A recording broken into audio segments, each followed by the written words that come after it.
In today's video, I'll be talking about an old exhibit from the Montreal Museum of Fine Arts called The Black Sun of Melancholy, Monsters of Unconscious from Goya and Blake to Redun and Munch.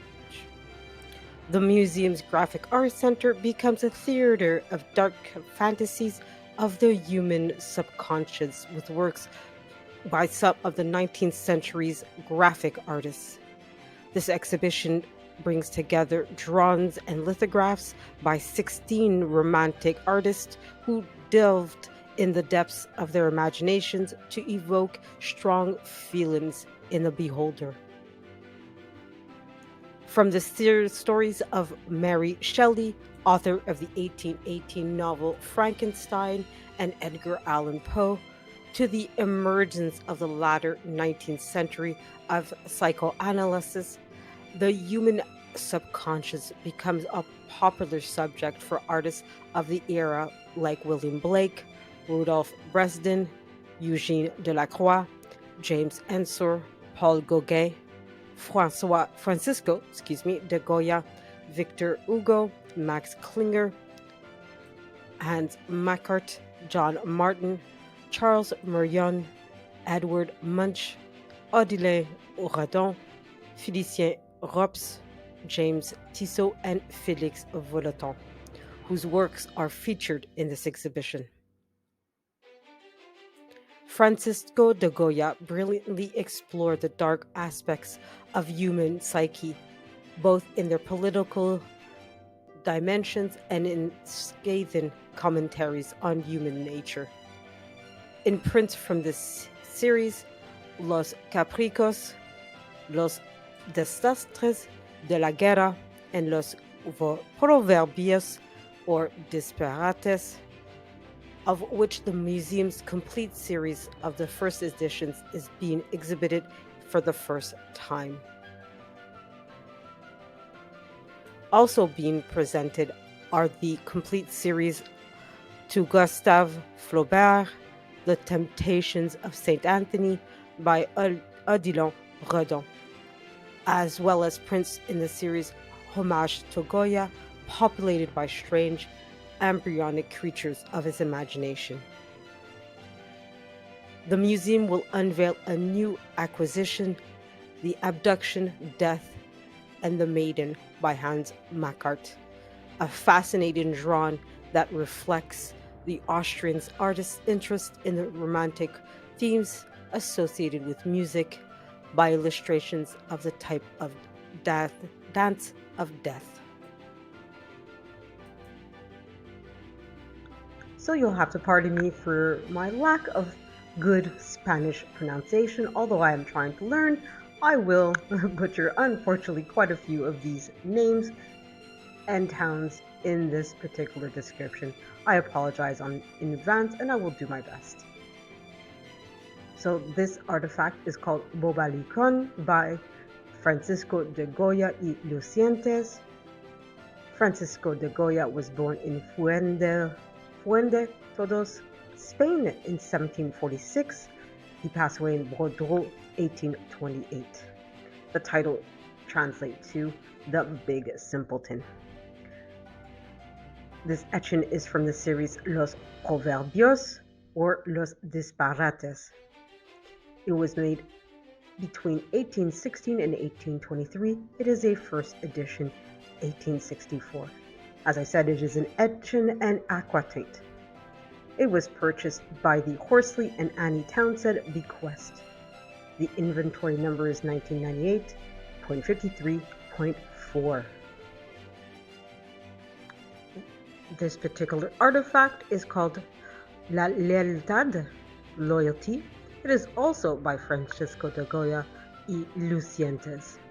And once again, of course, Francisco de Goya is born in Fuentedos, Spain, 1746, and passed away in Bordeaux, 1828. It is also from the series Los Proverbios or Los Disparates. It too was made sometime between 1816 and 1823, and the first edition was made in 1864. It too is an etching and aquatate, and it was also purchased by the Horsley and Annie Townsend bequest. The inventory number for this particular one is 1998.53.17. This particular artifact is called the Good Samaritan. It is made by Rodolphe Bresdin, who was born in Montreal, France in 1822 and passed away in Sèvres, France in 1885. This particular item was made in 1861 and it's a lithograph and is the only copy of it.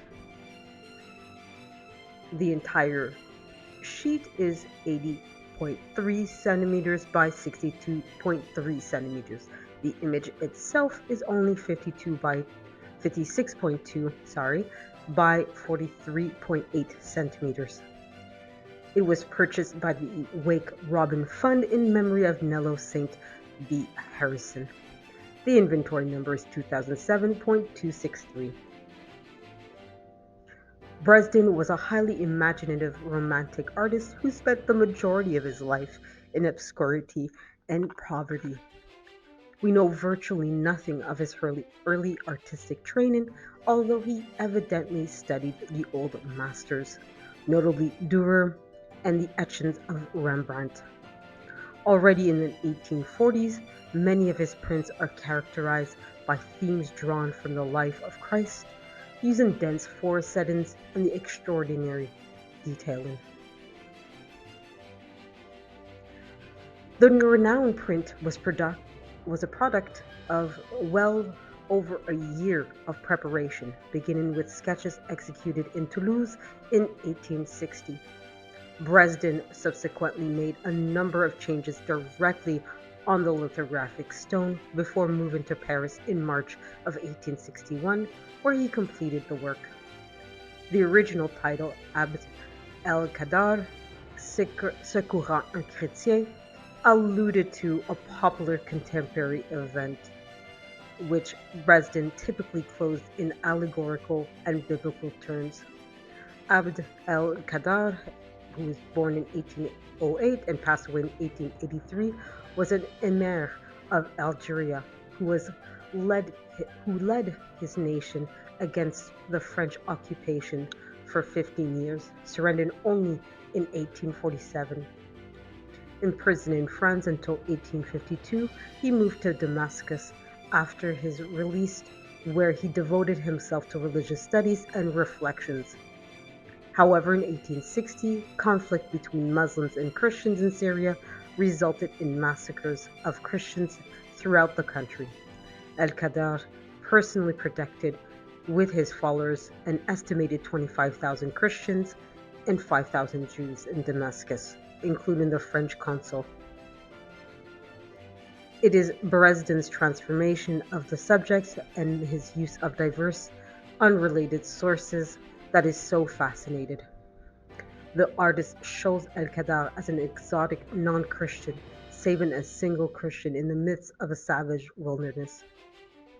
The camel clothed in regalia associated with Algeria. Note the monkey at the right.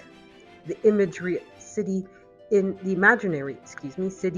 the background resembles neither Damascus nor the Jerusalem of New Testament parable of the Good Samaritan.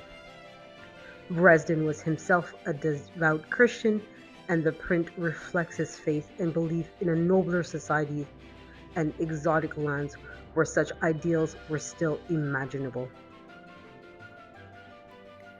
Romanticism was created in Europe during the late 1700s and lasted to about the mid 1800s.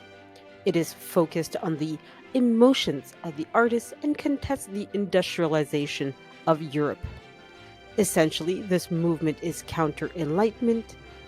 As the world becomes more scientific, modern, and logical, Romanticism focuses more on paganism, emotions, and getting back to nature and the medieval world. Consequently, traditional art rules are thrown out the window, and the artist follows natural laws and their imagination. Artists in this movement include Caspar David Friedrich, Eugene Delacroix, and Philippe Otto Runge. The movement is found mostly in Europe, and although it is still practiced by some artists, it has been largely replaced by many other counterculture artistic movements that have developed since the 1920s. The movement began during the French Revolution in 1789 to 1799 and continued during the Napoleonic Wars until 1815. Many in Europe wanted to bring the Age of Enlightenment to Europe, which is exactly what created Romanticism, as they were against this very idea. Featured in this video, Francisco de Goya was born in Aragon, Spain on the 30th of March 1746 and passed away in Bordeaux, France on the 16th of April 1828. Goya is known as a romantic painter and printmaker. Studying painting starting at the age of 14 under the tutelage of Jose Luzan Martinez, Goya is considered the last of the old masters and the first of the moderns. Old masters are trained painters who are masters of their own artists' guild. They often have pupils who participate in the creation of some of their or all of their works of the guild. While as modern artists contest the artistic standards of old. Consequently, Goya's works are both classical and contemporary in nature. His paintings show his experiences witnessing war, portraying of the locals of high importance, and religious scenes, amongst other topics and subjects. The paintings, although done using classical standards, often show great emotions, particularly fear, which is typical of many romantic artists. In the early stages of his career, he often painted portraits and religious scenes, but as the war between France and Spain broke out and he witnessed firsthand the ravages of war, the influence of Romanticism could be seen. This is when he painted his famous black paintings. Although there are many theories that wasn't due to the effects of the war that these paintings were made, but rather due to the paranoid dementia or Meniere's disease, which symptoms include a loss of balance and progressive deafness. Saturn Devouring His Son is by far Goya's most recognized work, made sometime between 1819 and 1823. This painting depicts the prophecy that Titan Kronos would be overthrown by one of his trained children. To prevent this, the Titan devoured his children at birth.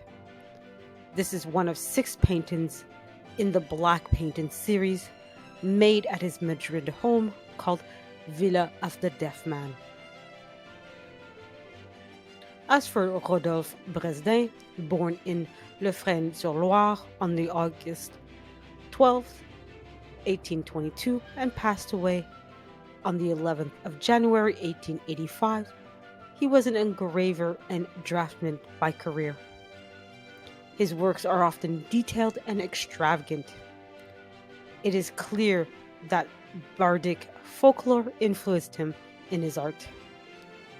Bredon's life story is filled with ups and downs, as he was left homeless in Paris during his youth, living the bohemian life for quite some time, and then moving to Canada to live off the land, only to be brought back to France. He passed away separated from his family.